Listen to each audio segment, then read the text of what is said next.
د افغانستان د اسلامي جمهوریت جمهور رئیس محمد اشرف غني چې پرون ماسپښین د لوړپوړي دولتي پلاوي په مشرۍ کندهار ته سفر کړی و. د کندهار په نړیوال هوایي ډګر کې د دغه ولایت ملکي و نظامي مسؤلینو او د کندهار مشرانو ورته هرکلی ووایه. د قطعې له معاینې وروسته جمهور رئیس په امنیتي غونډه کې ګډون وکړ. د 215 اتل قلي اردو قمندان تورن جنرال امام نظر بهبود، د کورنۍ چارو وزیر ویس احمد برمک او د زون د پولیسو قمندان جمهور رئیس ته د ښه راغلاست پر مهال د هیواد امنیتي او دفاعي ځواکونو ته د هغه د ځانګړې پاملرنې قدرداني وکړه. د راپور له اورېدو وروسته جمهور رئیس د هیواد د امنیتي او دفاعي ځواکونو د اتلولیو او سرښندنو د قدردانۍ ترڅنګ د دښمن د ځپلو او د دوی د تهدیدونو د دفع کولو په برخه کې د امنیتي او دفاعي ځواکونو د مسؤلینو او منصوبینو د ښې رهبرۍ، همغږۍ او سرښندنو مننه وکړه. د هیواد جمهور رئیس د امنیتي او دفاعي ارګانونو مسؤلینو ته د افغان وسلوالو طالبانو سره د اوربند په ورځو کې د لومړۍ درجې اظهاراتو لارښوونه وکړه او دغه اوربند یې د امنیتي او دفاعي ځواکونو د قوت نښه وبلله. له امنیتي غونډې وروسته جمهور رئیس غني د خرقې شریفې جامع جومات کې د مازدیګر لمونځ ادا او له ځانګړي صندوق څخه د خرقې شریفې د رایستلو په مناسبت جوړو سوو مراسمو کې ګډون او وینا وکړه. په پیل کې د خرقې شریفې متولي محمد نسیم اخوندزاده جمهور رئیس غني او ورسره پلاوي ته د ښه راغلاست پر مهال د خرقې شریفې د تاریخي شالید، تبرک او طهارت په اړه خبرې وکړې. خرقه مطهره برای راست الله عز وجل دیدار کړی دی. دا هغه خرقه مطهره ده چې رسول الله صلی الله علیه وسلم برک په شپه د معراج واغوستله او سفر یې وکړي. پر عرش باندې مشرفه شوی دی، پر کرسي باندې مشرفه شوی دی، دا پر بیت المعمور باندې راڅرخېدلی ده او د پروردګار عالم کلام هم اورېدلی دی او د پروردګار عالم دیدار هم کړی دی. نو خرقه مطهره ته چې هر څوک زیارت وکړي دغسې د ګناه څخه پاکېږي لکه په اوبو چې هر مردارو نجس شي حلالیږي.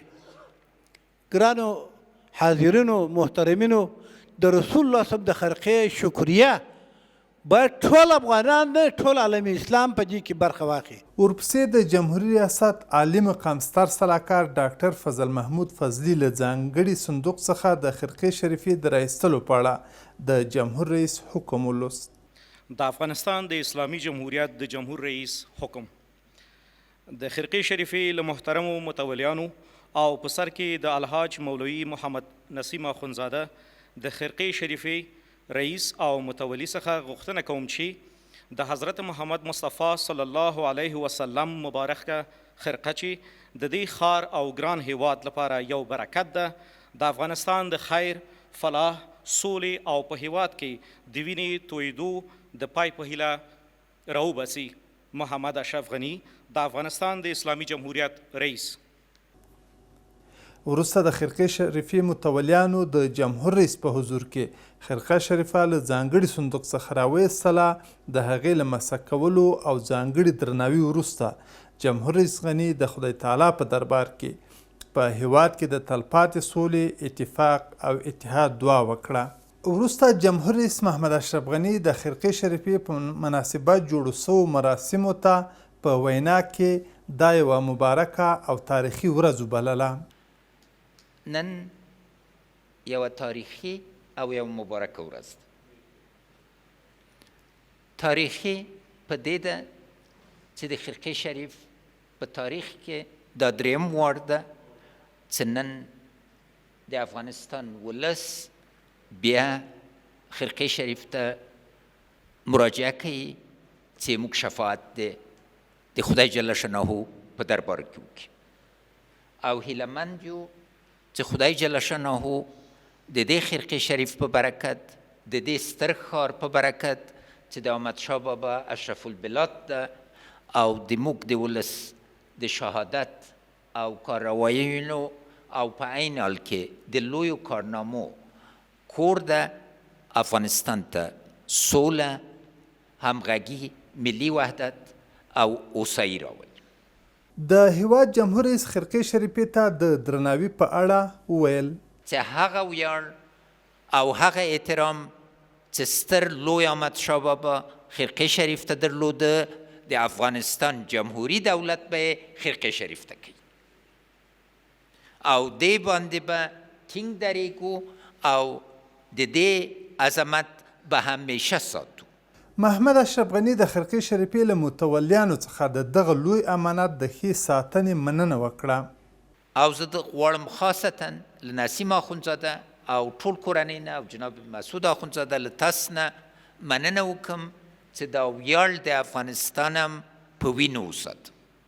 تاسې وینه تاسې فداکاري به هیڅ وخت د افغانستان ټول ولس نه او خاصتا له ما نه هیر نشي، ځکه دا هغه قدرمند ارزښتمند میراث ده چې ټوله اسلامي نړۍ ورباندې نازیږي، اما د خدای جل شانه اراده وه او د ستر احمدشاه نیت او پاک ژمنه وه چې دا په قندار کې تم سو او تر اوسه پورې دلته ده او د افغانستان د ولس ژمنه به دا وي چې تر قیامت ورځې پورې به موږ د دې ساتونکي یو. محمد اشرف غني په هیواد کې د 3000 کسیزه علماو فتوا د افغانستان په تاریخ کې بېسارې وبلله. او غواړم د علمای کرام نه د زړه له کومې نه مننه وکړم. هغه متفقه فتوا چې د 3000 علماو لخوا په کابل کې صادره سوله موږ په تاریخ کې بېساری ده. ما ځکه د ورباندې اعلان وکړ چې علمای کرام دا وغوښته او دا یې تاسې غوښتنه وه او په دې باندې ډېر مثبت حرکت سوی چې طالبانو دا وربند ومانه. په 11 کالو کې له یو خواته په 40 کالو کې دا اول وار ده. ایله مې دا ده چې علمای کرام لا خپل غوښتنې ولس ته ټینګې کړي او ټول ولس ته هدایت ورکړي، ځکه د افغان وینه تویول په دې اساس باندې هیڅ نوع جواز نه لري. هر څه چې سیاسي ستونزه یې باید د سیاست په میدان کې حل شي او د سیاست میدان په دې وطن کې چې د جرګو وطن ده، د مرکو وطن ده، د علمای کرام وطن ده، د مشرانو وطن ده، همیشه د مذاکراتو له لارې نه مخکې ځي. نو مذاکرات ضرور دي. موږ مخکې شرطونه نه دي پرېښي. آزاد بین الافغاني مذاکراتو کې هر شی انشاءالله تعالی حل کېدی سي.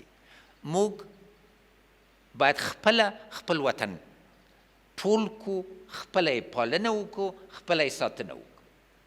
جمهور رئیس د خرقې شریفې دریم ځل رایستلو ته په اشارې په هیواد کې د سولې او خیر هیله وکړه. او زه اطمینان لرم چې نن چې بیا دریم وار په تاریخ کې دا خرقه شریف وویستل سوله، دې په برکت باندې انشاءالله تعالی دې وطن ته په عام توګه او قندار ته چې د افغانستان سیاسي زړه ده خیر به راسي، برکت به راسي.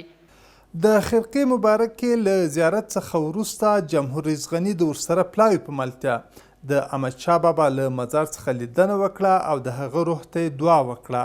همدارنګه د ماښام لمونځ او روژه ماتی د کندهار له علماو او مشرانو سره یو ځای وکړ. د افغانستان د اسلامي جمهوریت جمهور رئیس او د وسلوال پوځ اعلی سرقمندان محمد اشرف غني پرون ماسخوتن د 215 اتل قلي اردو سرتیرو، بریدملانو او افسرانو سره جلا جلا وکتل. د 215 اتل قلي اردو سرتیري کمال الدین، بریدمل عبدالحکیم او د هوایي لیوا ډګروال عبدالبصیر پیلوټ د یاد قلي اردو د سرتیرو، بریدملانو او افسرانو په استازیتوب د جلا کتنو پر مهال جمهور رئیس د ښه راغلاست پر مهال د هغه د همیشنۍ پاملرنې او د وړاندیزونو له اورېدو چې دوی ته لا زیاته انګېزه او روحیه ورکوي مننه وکړه. هغوی همدارنګه د امنیتي او دفاعي ځواکونو د هوایي ملاتړ، د سرتیرو د لا ښه تمویل، تجهیز، د هوایي ځواکونو د پیاوړتیا، د سرتیرو د معاشونو، امتیازاتو، اعاشې او ترفیعاتو په اړه خپل وړاندیزونه له جمهور رئیس سره شریک کړل.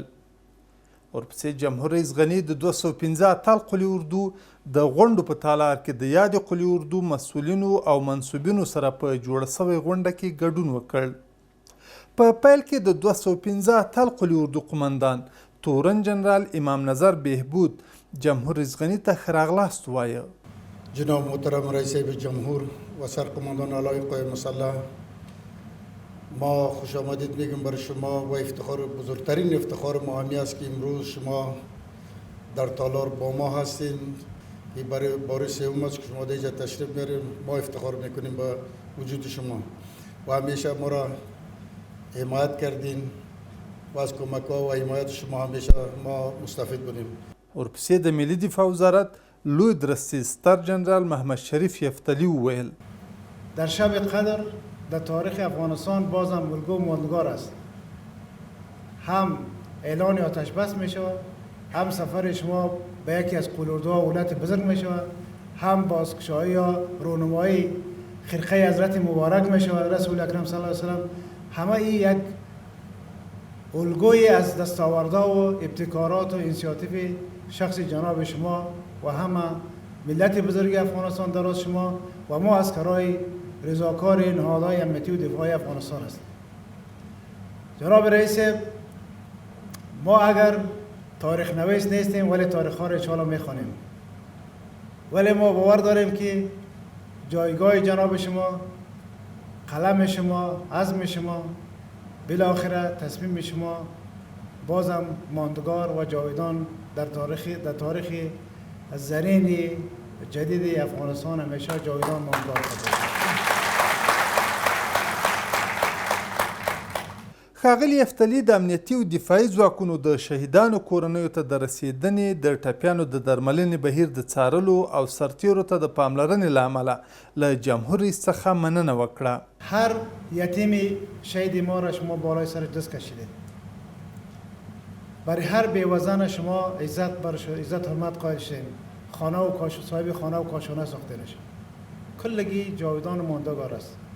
ما با نمایندگی همسنگارایی که در اینجا حضور دارند، دیگر کسایی که در نقاط افغانستان است، برای شما عرض اطمینان میتیم که ما سنگردارای صدیق و سرسپرده کشور عظیم افغانستان تحت زعامت قیادت جناب شما صادقانه میرزمیم از فرامین احکام ارشادات شما صادقانه دفاع میکنیم به خاطر تامین صلح، ثبات و آرامش سعی تلاش کرده و میکنیم و مسائلی که هدایت شما در مورد آتش بس یا اوربند با تمام معنا او را ما مراعات میکنیم و تمام ظرافت با تمام توانمندی از اراضی و جغرافیای دستاشی خود حمایت دفاع میکنیم. جمهور رئیس غنی د امنیتي او دفاعي ځواکونو منصوبینو ته د وینا پر مهال وویل. از من پرسان میکنن چرا پیش هر سرباز و هر افسر میری؟ از خاطر که هر سرباز، هر بریدمل، هر افسر تاج سرم است.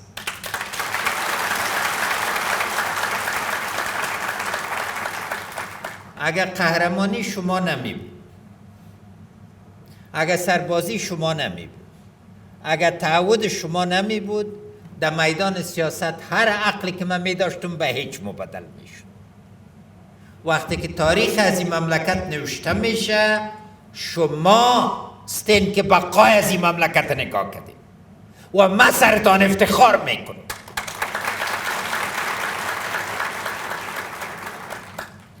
وقتی که دیگه برادرها و خواهرای ما ترجیح دادن که مملکت اعلا کنن، شما ترجیح دارین که در سنگر برین و کسایی که سنگر نگاه میکنن عزت و آبروی از این وطن نگاه میکنن تا صدا وطن ساتله. دی احمد شاه بابا، دی سلطان محمود غزنوی، دی اشرف هوتکی او دی سلها نورو اتلانو خاطره نن تاسې ژوندي ساتل. د هیواد جمهور رئیس د هوایي ځواک د مسئولینو او پیلوټانو خدمت او هلې ځلې وستایلې. از قوای هوایی ما، از پیلوتای ما، از کماندوهای ما، از قوای خاص ما، از سرحدی ما، از نظم عامی ما، من از همه تشکر میکنم. من مخصوصا یک تشکری خاص از قوای هوایی ما دارم. خدای مستعان و تعدادشان کم، فشار سرشان زیاد است. تعدادشان کم از نگاه پیلوت هاست و از نگاه تیار هاست، فشار سرشان نهایت زیاد است و فشارشان از خاطر از این است که پرواز میکنند. فشارشان از خاطر از است که به شهید و زخمی رسیدگی کردن میتون. و ما از این تعهد اخلاقی از اینا واقعا ابراز میکنم. د وسلوال پوځ اعلی سرقومندان د 215 تل قلي اردو له سرتیرو بریدملانو او افسرانو څخه مننه وکړه چې په جلا کتنو کې شخصي نه بلکې د امنیتي او دفاعي ځواکونو د تمویل، تجهیز او د هوایي ځواکونو د لا پیاوړتیا غوښتنې وکړي. نقطه اساسی را که ما از همه منصوبین قلي اردوی 205 از زون پلیس، از امنیت ملی و از همه تشکر میکنم. امروز کلتان روحی فداکاری وطن بود. این عشقی که به وطن دارین واقعا موجب افتخار ماست. برای خود بسیار کم چیز خواستین، برای قلي اردوی 205 هم هر چیز خواستین و اینمی نشان دهنده تعهد شما به این خاک و دفاع مستقلانه از این خاک است. محمد اشرف غني له ځانګړي صندوق څخه د خرقې شریفې را ایستلو ته په اشاره وویل در این روزی که خرقه شریف برای بار سوم در تاریخ چند صد سالش کشیده شد، از خاطر ازی بود که بازم ما بتانیم فضای صلح و فضای امید خلق کنیم. در این شو ما میخواستم که بازم در بین سربازایم باشم، در بین بریدملای شجاعیم باشم، در بین افسرهای فداکارم باشم، چون شماستین که روح و قلب از این مملکت تشکیل میدید. تمام خدمات همکارای ملکی ما بجای است، اما شما واقعا با سرتان، با خونتان، با اعضای بدنتان از این خاک دفاع کردید. تعهد امرای شما یک طرفه نخواد بود. قرارداد تاسو سره کوم، تاسو د لومړي خدمتګار پاسې به دا دوه اړخیزه قرارداد په دا معنا چې تاسو به څوک نه هیروي.